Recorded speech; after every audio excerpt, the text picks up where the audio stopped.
100 years ago, a man stood before a crowd of journalists.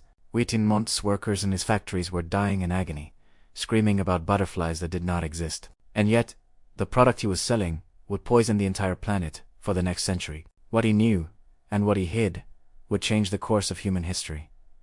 This is the story of progress, and the price we paid for it. The 1920s. The Roaring Twenties. Automobiles were transforming cities. Electricity was illuminating homes. Science was unlocking secrets that had remained hidden for millennia. It was a decade when humanity believed it had finally conquered nature, that every problem had a solution, every disease, a cure, every inconvenience, a technological fix. But beneath the glittering surface of progress, something darker was unfolding. In laboratories and factories, in hospitals and homes, a pattern was emerging that no one wanted to see. Each new invention promised a better future. More powerful cars, more comfortable homes, more advanced medicine, eternal beauty. But no one stopped to ask, at what cost? The price of progress was paid in lives, in limbs, in minds, destroyed beyond repair.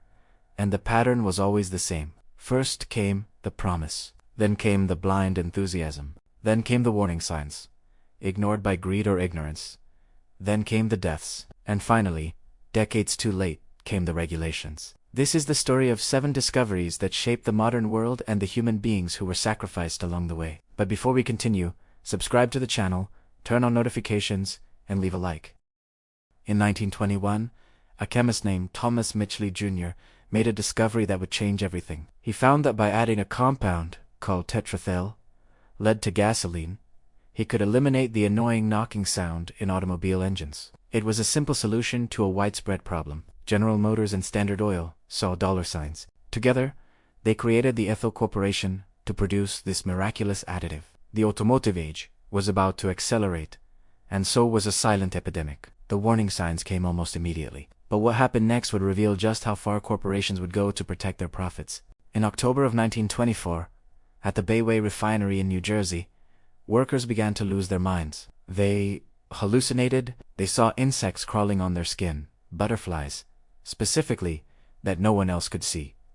They convulsed. Die screamed.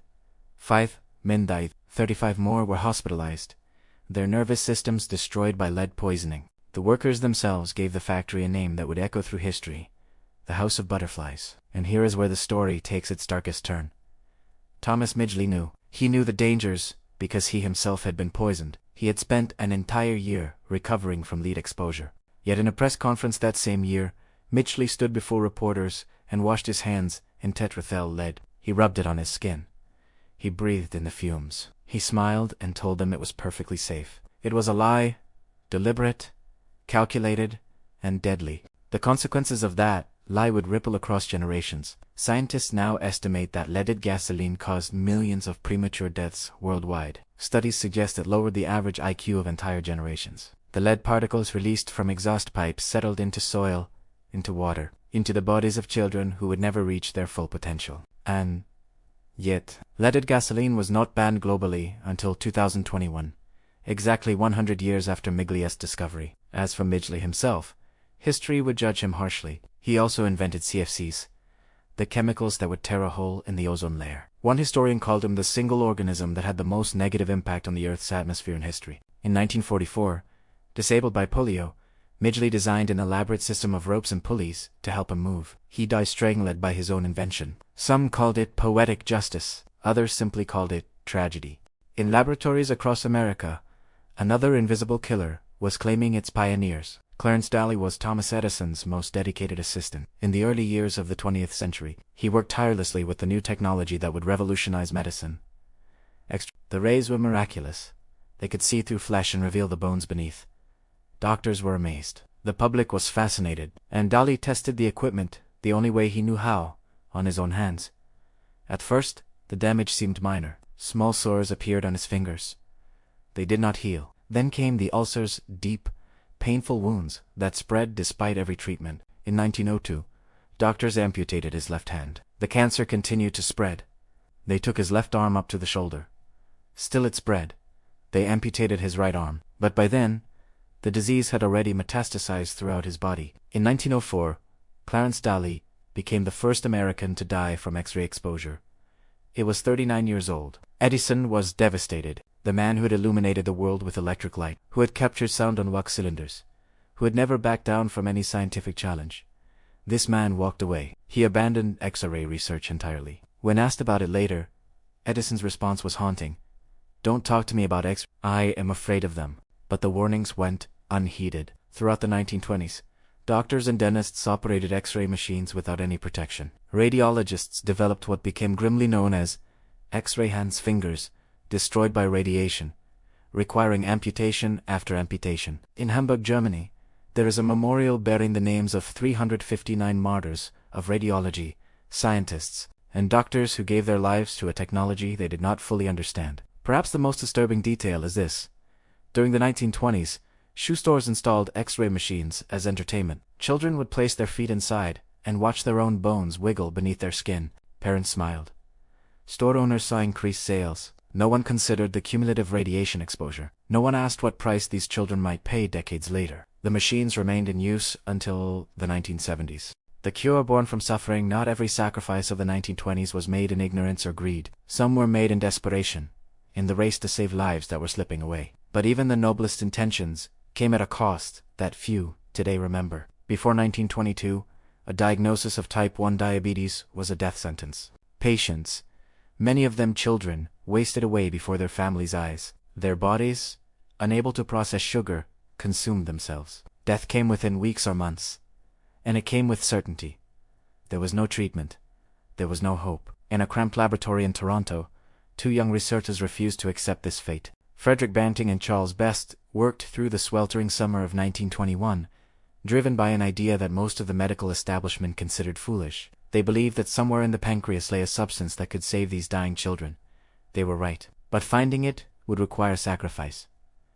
The dogs came first. Dozens of them. Banting and Best surgically removed their pancreases, keeping the animals alive long enough to extract the precious fluid they called ialtin, later renamed insulin. The laboratory became a place of controlled suffering, of animals dying so that humans might live. It was brutal work, performed in primitive conditions with inadequate equipment. But Banting and Best pressed on. In January of 1922, they were ready for a human trial. Leonard Thompson was 14 years old and dying. He weighed only 65 pounds. His parents agreed to the experimental treatment because there was nothing left to lose. The first injection nearly killed him. His body reacted violently to the impure extract. Fever, abscesses, allergic shock. It seemed the cure might be worse than the disease. For 12 desperate days, James Collett worked to purify the insulin further. When Thompson received his second injection, the results were miraculous. His blood sugar dropped. His strength returned. He would live another 13 years. 13 years that would have been impossible without the sacrifice of those summer months. Those laboratory animals, that first failed injection. The breakthrough was so significant that Banting received the Nobel Prize in 1923, just 2 years after his initial experiments. But the early insulin came at a price few discuss today. Producing 8 ounces of the life-saving substance required approximately 2 tons of pig punch harvested from slaughterhouses in a massive industrial operation. The line between healing and horror has always been thinner than we care to admit. The miracle water that dissolved bones, sometimes the most dangerous discoveries, were the most appealing masks. And sometimes the victims are not factory workers or laboratory assistants, but the wealthy, the privileged, the people who could afford the very best that science had to offer. In the 1920s, radium was magic. Marie Curie had won 2 Nobel Prizes studying it. It glowed in the dark with an ethereal blue light. It seemed to pulse with life itself. Entrepreneurs saw opportunity. If a little radiation could treat cancer, they reasoned, surely it could cure everything else. And so Radithor was born, distilled water containing dissolved radium, bottled and sold as a cure for impotence, arthritis, fatigue, and virtually every ailment imaginable. At $1 per bottle, equivalent to about $17 today. It was expensive enough to seem exclusive, but affordable enough for the aspiring upper class. Eben Byers was exactly the kind of customer the Bailey Radium Laboratories wanted to attract. He was a millionaire industrialist, a champion amateur golfer, a socialite whose name appeared regularly in newspapers. When a doctor recommended Radithor for a persistent arm injury, Byers embraced the treatment with enthusiasm. He drank 3 bottles a day. He sent cases to his friends and business associates. He became, in effect, a walking advertisement for radioactive water. Between 1927 and 1931, Eben Byers consumed more than 1,400 bottles of Radithor. He felt wonderful at first. The radium, he believed, was restoring his vitality. What he did not know was that it was also accumulating in his bones, destroying them from within. The deterioration began slowly, then accelerated with terrifying speed. Byers's teeth fell out. His jaw developed holes. The bone began to literally dissolve. By the time he sought treatment, the damage was catastrophic. His skull had developed massive holes. Parts of his brain were exposed. The radium he had so eagerly consumed was eating him alive from the inside. Eben Byers died in 19... A newspaper headline captured the horror with brutal simplicity. The radium water worked fine until his jaw came off. His body was so radioactive that he was buried in a lead-lined coffin. When scientists exhumed his remains in 1965, more than 3 decades after his death, the corpse was still dangerously radioactive. But here's the cruel irony. The doctor who had recommended Radithor to Byers was also profiting from its sales. And it was only because Byers was rich and famous that his death finally prompted government action. The Food and Drug Administration gained new powers to regulate radioactive products. But for the nameless workers, the anonymous consumers, the forgotten victims, the regulations came far too late. The appliance that killed families in their sleep. We think of our homes as sanctuaries. We lock our doors against the dangers of the world outside. But in the 1920s, one of the most deadly threats was already inside, humming quietly in the kitchen. The refrigerator was a marvel of modern convenience. No more blocks of ice melting in wooden boxers. No more spoiled food in summer. No more daily trips to the market. But the first generation of household refrigerators harbored a secret that manufacturers did not advertise. They were filled with poison. The refrigerants that made these machines work were among the most toxic substances known to chemistry. Ammonia, methyl chloride, sulfur dioxide. Each was capable of killing a human being with terrifying efficiency. And because refrigerators were mechanical devices, they leaked. In a factory or commercial building, small leaks might go unnoticed. But in a small home, with windows closed against the winter cold, a single leak could be fatal. The deaths began to accumulate. A family in Cleveland, another in Chicago, parents and children found dead in their beds, killed by invisible gas while they slept. Methyl chloride was particularly insidious. Before death came, victims experienced hallucinations and convulsions, their nervous systems overwhelmed by the poison. But they rarely lived long enough to call for help. Fear spread through American households. Some families moved their refrigerators outside, placing them on porches or in yards, accepting the inconvenience as the price of survival. The promise of modern convenience had become a source of terror. Enter Thomas Midgley, the same chemist who had given the world Radithor gasoline. In 1920, General Motors tasked him with finding a safe refrigerant.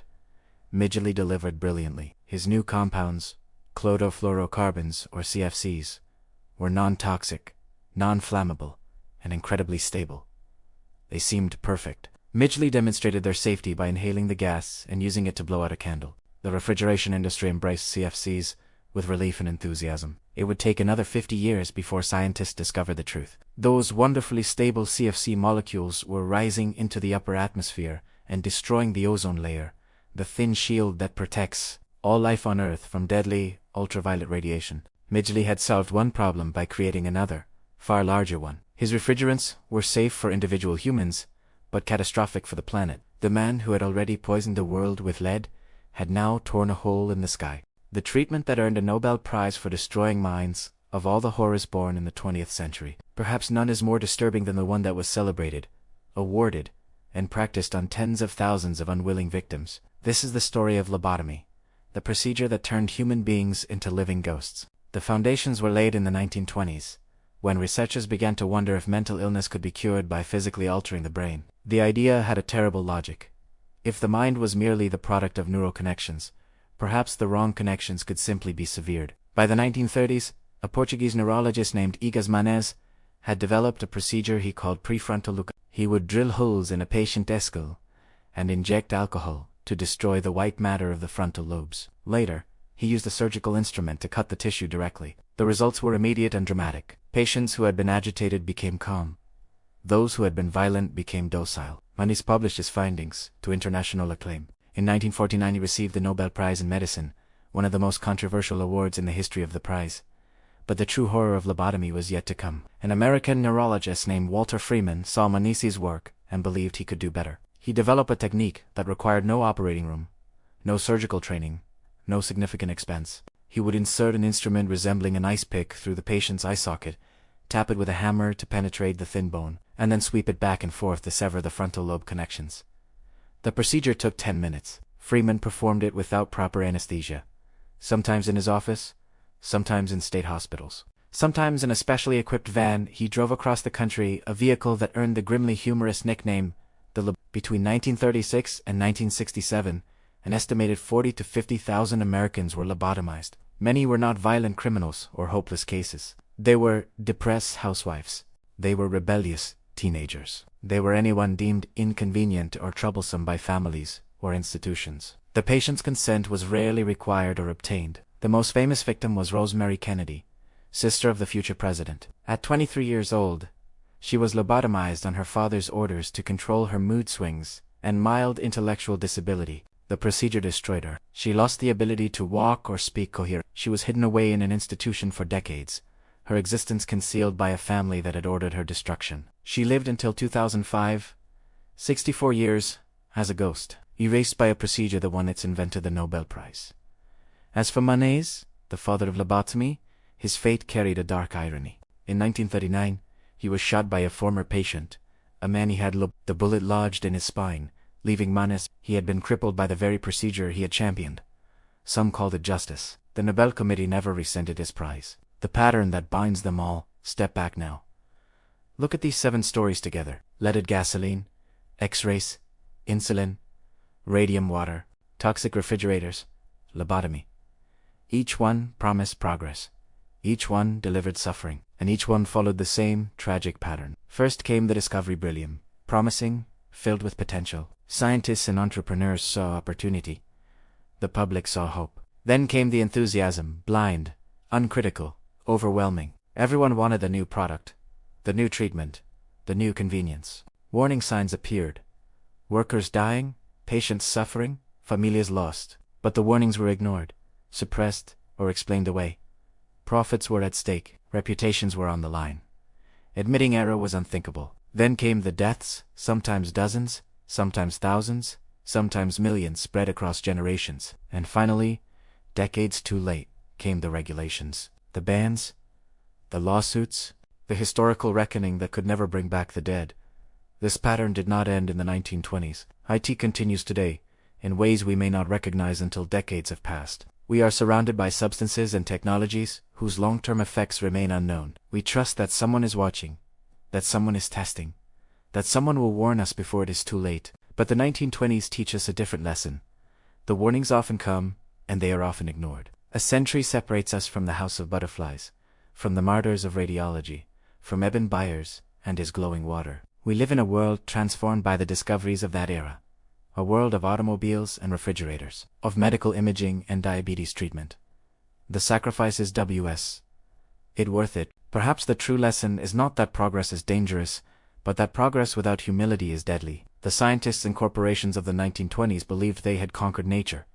They had not. They had merely borrowed against a future they would not live to see. The debt was paid by factory workers inhaling lead, by radiologists losing their hands, by families dying in their sleep, by minds erased with ice picks. We stand today on the shoulders of those who suffered. The least we can do is remember their names, tell their stories, and ask the questions that were not asked 100 years ago. Before we embrace the next miracle, the next cure, the next convenience, we must ask, at what cost? And we must not look away from the answer. If these stories made you think differently about the price of progress, I invite you to join this exploration of the past. Subscribe to this channel and hit the notification bell so you never miss another documentary. Leave a comment below, tell me which discovery shocked you most, or share a story from your own family's history. And if you want to keep exploring what life really felt like 100 years ago, I'll leave a link in the first comment to an incredible ebook you can download. The past has so much more to teach us.